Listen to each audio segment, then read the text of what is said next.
आपने भी देखा होगा पवन सिंह जी और दीपक सिंह जी की दोस्ती का मिसाल है पूरी नो भोजपुरी अरे इंडस्ट्री में। No doubt. आज किसका नज़र लग गया क्या पता, क्या कहा जाए। लेकिन वो दोस्ती जब जब पवन सिंह जी स्टेज पे होते थे तो अरे मेरा भाई दीपक, यदि मैं आज जिंदा हूँ तो दीपक की वजह से हूँ, बहुत सारा चीज़ पवन सिंह ने खुद मंच पे कहा है। तो आज इन दोनों की दोस्ती को लेकर आप क्या कहेंगे, और किसके, आपको क्या लगता है किसका इसमें हाथ है, ये सारा चीज़ किसको लेकर? पहली चीज़ तो वो दोस्ती खुद मैं 5-6 महीना, आज से 4-5 साल पहले मैं पवन भैया के पास 5-6 महीना उनका काम क्या देखता था। अमित भाई उस समय थे, तो मैं पवन भैया के साथ बड़ा रहा हूँ। तो ये दोस्ती मैंने अपनी नज़र से देखी है कि दीपक भैया क्या था कि कोई भी काम नहीं हो रहा है, तो एवरीबॉडी वो ऐसा देखते थे कि अभी दीपक भाई आएँगे और ये काम हो जाएगा, और हुआ भी है। देखो, कोई भी रिश्ता ऐसे नहीं खत्म होता।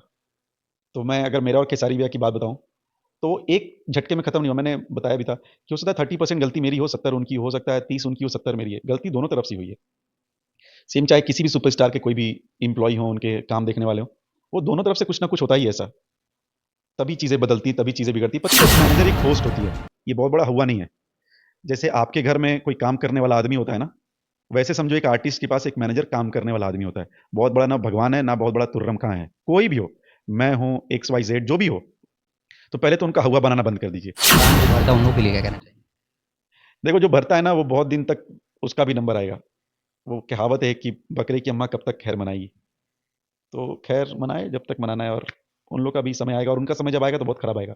या तो ये दोस्त, जहाँ तक मुझे लगता है ना कि ये दोस्त वापस दोस्त ही रहेंगे। कोई आके कितना भी कान भर दे, कोई कितनी भी निगेटिव बातें कर दे, दोस्ती ऐसी चीज़ होती है ना, और वो प्यार उन दोनों की नज़रों में एक दूसरे के लिए दिखता है। नमस्ते प्रणाम, कैसे हैं आप सब? मैं आपका भाई प्रियांशु सिंह, और इस वक्त आप देख सकते हैं अभी हम मौजूद हैं बनारस में, और इस वक्त हमारे साथ विवेक सिंह जी मौजूद हैं। बहुत सारे मुद्दे पे बात करेंगे, बहुत सारे टॉपिक पे बात करेंगे, क्योंकि अभी हमारे साथ मैनेजर साहब जो कि खेसारी लाल यादव जी के हुआ करते थे, विवेक सिंह जी मौजूद हैं। बहुत सारे मुद्दे पे बात करेंगे। पहले तो स्वागत करेंगे, कैसे हैं भैया? मैं अच्छा हूँ, तुम कैसे हो? तुम्हारी आवाज़ बड़ी बदल गई, एकदम बैरीटोन वॉइस आ गई, अच्छा लग रहा है। अच्छा लग रहा है हाँ। भैया। बहुत सारा सवाल है, क्योंकि बहुत अरसों बाद आपका इंटरव्यू कर रहे हैं, और समय भी बदल गया, वक्त भी बदल गया, जज्बात भी बदल गया है। क्योंकि आपको लोग हिट मशीन के हिट राइट हिट मैनेजर कहा करते थे। आजकल आप कौन सी दुनिया में, लोगों को पता नहीं चल रहा। एक इंटरव्यू, दो इंटरव्यू आपका चला भी, लेकिन मैंने सोचा कि आपका इंटरव्यू अच्छे से करते हैं। पहले क्या चल रहा है लाइफ में अभी? लाइफ में तुम हो घर पे, और देख ही रहे हो लाइफ कैसे चल रही है। हम लोग क्रिकेट खेले, खूब मस्ती किए, अच्छी चली लाइफ। इनफैक्ट खुशहाल है, वो अच्छा है। और काम भी अच्छा चल रहा है मेरा, तो वो अच्छी चीज़ है। बस एक ही चीज़ बदला है कि हम किसी को प्रोफेशनली मैनेज करते थे, अब नहीं करते हैं। बस वही चेंज हुआ है, बाकी तो सब मेरा लाइफ सेम है। भोजपुरी इंडस्ट्री में भी बहुत चर्चा का विषय बना हुआ है मैनेजर को लेके। पहले आप हटते हैं, उसके बाद अभी चर्चा का विषय दीपक सिंह जी बने हुए हैं। आपने भी सोशल मीडिया पे बहुत सारा वीडियो देखा होगा कि दीपक सिंह जी को भी कहा जा रहा है, कोई कह रहा है 5 करोड़ मार लिया, कोई कह रहा है 10 करोड़, कोई कोई तो ऐसा भी है कि 15 करोड़ मार लिया गया। तो दीपक सिंह जी से आप मिले भी हैं, दीपक सिंह जी का आप व्यक्तित्व भी जानते हो वो कैसे इंसान है। तो क्या लगता है कि 15 करोड़ दीपक सिंह ने मारा होगा? पहली बात तो मैं आप सबको बताता हूँ, जो लोग भी ये अब देख रहे होंगे आपका वीडियो, आपका न्यूज़, आपका चैनल। दोस्त, मैनेजर एक पोस्ट होती है, ये बहुत बड़ा हुआ नहीं है।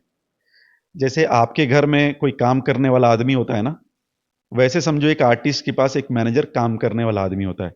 बहुत बड़ा ना भगवान है, ना बहुत बड़ा तुर्रम खां है। कोई भी हो, मैं हूँ, एक्स वाई जेड जो भी हो, तो पहले तो उनका हुआ बनाना बंद कर दीजिए। सेकंड, पैसा जो होता है ना भाई, मैक्सिमम टाइम, मैक्सिमम क्या 99.99% आर्टिस्ट की नज़र में रहता है, क्योंकि आर्टिस्ट वो काम करता है बिना पैसा लिए हमारी नज़र में। और मैं I can vouch for it कि कोई भी आर्टिस्ट काम नहीं करता हमारी इंडस्ट्री में। अगर 100 रुपये का काम है ना, उसको उनको पता होता है कि मैं 100 रुपये का मेरा ये काम हो रहा है, तो वो 99 रुपया या 99.99 पैसा उनके अकाउंट में आता है या उनके हाथ में मिल जाता है, तभी वो काम करते हैं। तो अगर कोई 15 करोड़ कमा रहा है, तो उसमें से 7 करोड़ कोई चोरी नहीं कर पाएगा भाई, कोई नहीं कर पाएगा। दूसरी बात, जब मैनेजर कोई भी हटता है कहीं से, तो वो जब पैसा चोरी कर रहा होगा या घपला कर रहा होगा ना, तो आर्टिस्ट की नज़र में रहता है। ऐसा नहीं कि अचानक आर्टिस्ट बोले अरे यार तूने बहुत ज़्यादा घोटाला कर दिया। और करोड़ों में बोलना बहुत ईजी होता है, आप 100 करोड़ बोल दो, 500 करोड़ बोल, ऐसा सच होता नहीं है। किसने क्या किया, किसने क्या नहीं किया ना, आर्टिस्ट से बेटर कोई नहीं जान पाएगा, क्योंकि उनको हायर वही किया था। तो मैं आपको बताता हूँ प्रियांशु, मैनेजर एक पोस्ट है। जैसे सबके यहाँ काम करने लोग होते हैं, ये मैनेजर भी उनके यहाँ काम करता है। और मैनेजर हटते हैं, मैनेजर आते हैं जाते हैं, उससे कोई फर्क नहीं पड़ता। तो इस चीज़ को हवा बनाना एकदम बंद कर दीजिए आप सब लोग। कुछ नहीं होते हैं मैनेजर, मैनेजर से बड़ा ये आदमी है, इसका अपना यूट्यूब चैनल है, ये अपने चैनल का मालिक है। मैनेजर नौकर होता है, नौकर नौकरी करता है, नौकरी नहीं जमती है, नौकरी छोड़ देता है। इसका ये मतलब नहीं कि आप मेरे घर में कोई नौकर है, काम कर रहा है और अचानक छोड़ देगा तो मैं बोलूंगा अरे यार मेरा नौकर तो मेरा पूरा गहना गहरा सब चोरी करके ले गया, चला। ये तो बेवकूफियत वाली बात है ना दोस्त, ऐसा नहीं होना चाहिए और होना भी नहीं चाहिए और ये सच्चाई भी नहीं है। अच्छा, आपने भी देखा होगा पवन सिंह जी और दीपक सिंह जी की दोस्ती का मिसाल है पूरी नो भोजपुरी अरे इंडस्ट्री में। No doubt. आज किसका नज़र लग गया क्या पता, क्या कहा जाए। लेकिन वो दोस्ती जब जब पवन सिंह जी स्टेज पे होते थे तो अरे मेरा भाई दीपक, यदि मैं आज जिंदा हूँ तो दीपक के वजह से हूँ, बहुत सारा चीज़ पवन सिंह ने खुद मंच पे कहा है। तो आज इन दोनों की दोस्ती को लेकर आप क्या कहेंगे, और किसके, आपको क्या लगता है किसका इसमें हाथ है, ये सारा चीज़ किसको लेकर? पहली चीज तो वो दोस्ती मैंने खुद, मैं 5-6 महीना, आज से 4-5 साल पहले मैं पवन भैया के पास 5-6 महीना उनका काम क्या देखता था। अमित भाई उस समय थे, तो मैं पवन भैया के साथ बड़ा रहा हूँ। तो ये दोस्ती मैंने अपनी नज़रों से देखी है कि दीपक भैया क्या था कि कोई भी काम नहीं हो रहा है तो एवरीबडी वो ऐसा देखते थे कि अभी दीपक भाई आएंगे और ये काम हो जाएगा, और हुआ भी है। बात रही दोस्ती की, ये दो दोस्तों के बीच की बात है, तो चाहे मैं हूं चाहे आप हो, इसके बारे में किसी को कमेंट नहीं करना चाहिए, क्योंकि वो दोस्त, जहां तक मुझे लगता है ना कि ये दोस्त वापस दोस्त ही रहेंगे। कोई आके कितना भी कान भर दे, कोई कितनी भी निगेटिव बातें कर दे, दोस्ती ऐसी चीज होती है ना, और वो प्यार उन दोनों की नजरों में एक दूसरे के लिए दिखता है। और मुझे जहां तक लगता है पवन भैया ऐसे इमोशनल आदमी है, दिलदार है वो। तो वो, अगर दीपक भैया गलती किए होंगे तो ही पवन भैया माफ़ कर देंगे, अगर दीपक भैया गलती नहीं किए होंगे तो ही पवन भैया माफ़ कर देंगे। और ये दोनों, अगेन मैं बोलता हूँ कि ये दोनों जब मिलेंगे ना, तो जिस, मतलब मुझे पता नहीं कि वहाँ क्या हुआ है, तो मुझे जहाँ तक लगता है कि ज़्यादा टाइम नहीं है दोनों फिर साथ में ही दिखेंगे। ये मेरी एक गट फीलिंग है। हाँ। अच्छा, एक चीज़ और है, ये जैसे भोजपुरी इंडस्ट्री के सुपरस्टार, चाहे जो भी सुपरस्टार हो, लोग कहते हैं कि कान के बहुत कच्चे होते हैं, तो ऐसा है क्या? देखो, दो तीन चीज़ें हैं दोस्त। एक तो सभी लोग जो भी भोजपुरी में स्टार हैं, सुपर स्टार हैं, मेगा स्टार हैं, बहुत ज़मीन से आए हैं, या तो बहुत गरीबी देखी है, उसके बाद पैसे आया है, फिर अमीरी है। तो एक तो डर बहुत बड़ा है कि यार ये चला ना जाए, इनसिक्योरिटी जिसको बोलते हैं।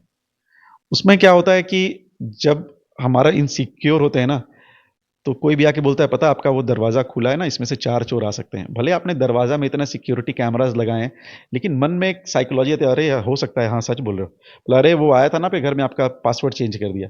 हम पता पासवर्ड नहीं चेक करते हैं कि चेंज हुआ कि नहीं, हम 100% सोच रहे अरे साला पासवर्ड चेंज कर दिया होगा, क्योंकि उसको तो पासवर्ड पता था। तो ये है, और ये चेंज नहीं हो सकता।